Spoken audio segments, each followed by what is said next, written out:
Hi, Kim.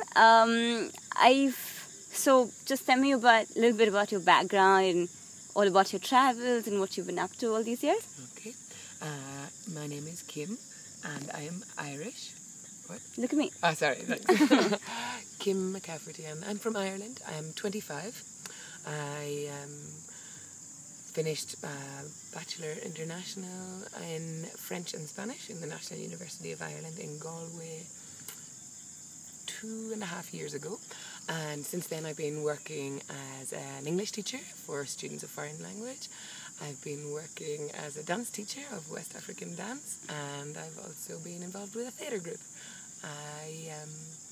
Initially, when I finished university, I was very, very keen to travel. I felt that what I had learned there was only to a certain extent, and I really wanted to educate myself more. So I went to West Africa for 4 months, and I learned some music and dance from the people there. I stayed with families, I learned about the Islam culture, about the African culture pre-Islam, and lived with the people there and had an absolutely wonderful time.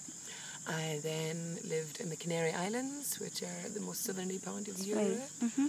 And then I came to India for a great curiosity, I suppose, for the spirituality and the great faith of the people and a general curiosity. Yeah.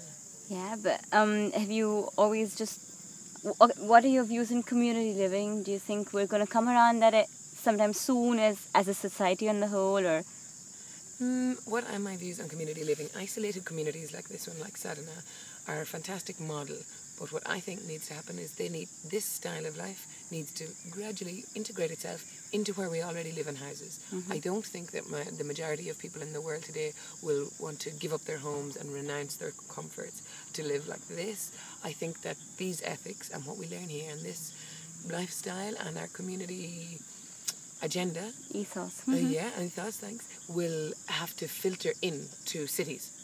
Each street will create a community where it is already. They're already living beside each other. True. But as opposed to this enclosed doors, walls. Yeah, 4 walls, 1 car for every family, 1 washing machine that we'll start to have to share. And I do think the economic crisis will force us into that, because I know that's happening in my country already. Yeah. So as the European economy crashes and the banks fail, people are turning more to looking at their communities. They're still in their houses, they're not living in the forest using latrines, but they're looking after each other more. They're starting to wonder about raising each other's children. They're starting to remember that we need help. Do you think you can be like a catalyst for this? Or, considering you've lived here and you're planning to live here longer and then go back and talk to your own people about it? Do you think you can? Yeah, I'm already involved in some projects in my small hometown where my mother is, which I actually rejected at 18. I was like, I don't want to, there's nothing here for me, and the people don't talk to each other. I want community life. When in fact I realised I had the makings, the seeds for a community right there.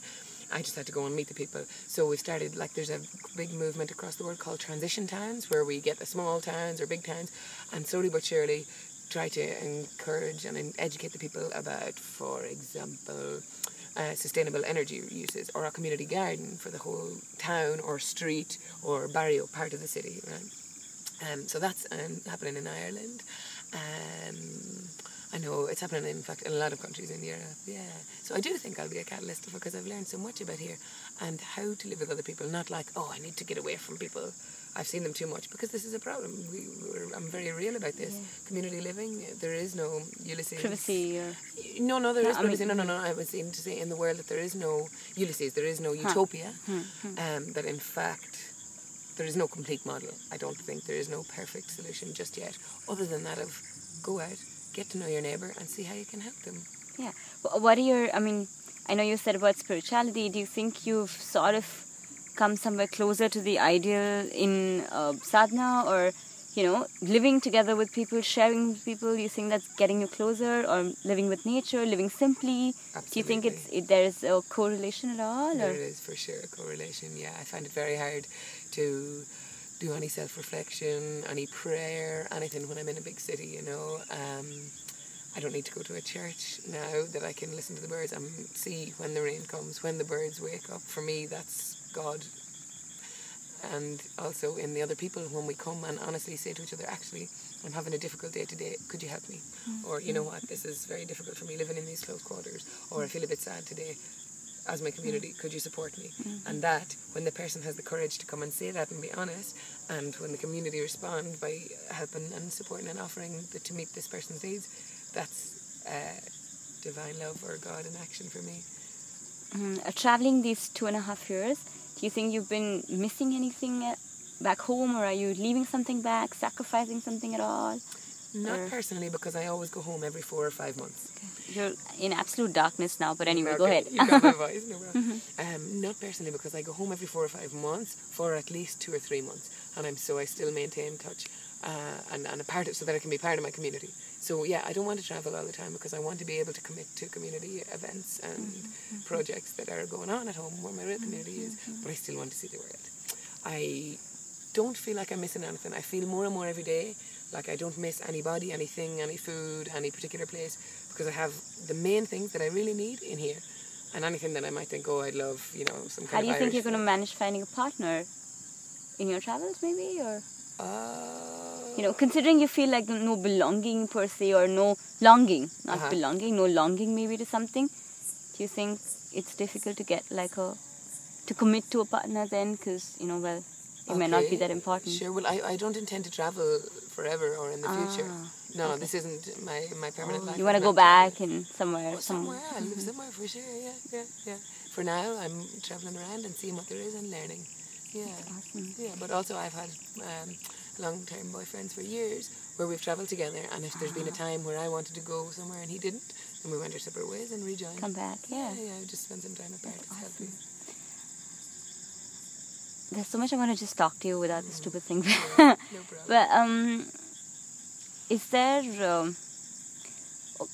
if I had to put it like that per se, what are your main concerns in life, or what do you think is appalling, or are your concerns? I want to know if they're social in nature, are they personal, or what bothers you, or what do you want to change?